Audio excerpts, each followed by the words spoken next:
পটল, আলু আর চিংড়ি, এই কম্বিনেশনটা যেন মনে হয় অনেকটা ওই রব নে বানা দি জোড়ি।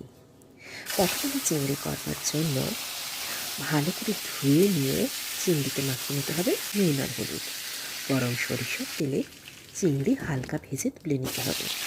অবশিষ্ট তেলে ডুমো করে কাটা পটল, তারপরে ভেজে তুলে নেওয়া হয়ে গেলে ডুমো করে কাটা আলু, সেটাও ভেজে তুলে নিতে হবে। তারপরে গোটা শুকনো লঙ্কা ফোড়ন, পেঁয়াজ কুচি, ভাজতে ভাজতে আদা রসুন ও কাঁচা লঙ্কার পেস্ট। কড়াই এটা ভালোভাবে ভাজা হতে থাক।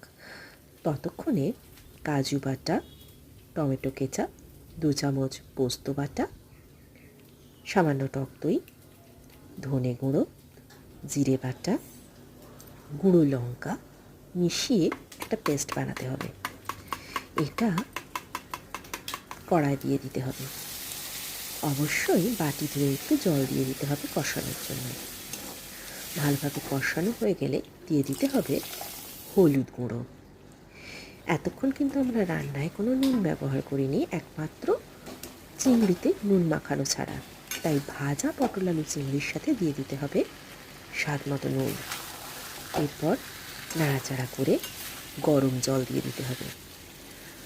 ফুটিয়ে নিতে হবে ভালোভাবে।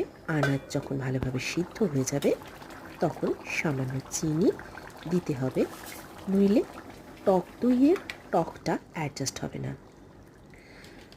ভালোভাবে সব সেদ্ধ হয়ে গেলে গ্যাস অফ করে ঘি আর গরম মশলা, 1 থালা ভাত হবে সাবার।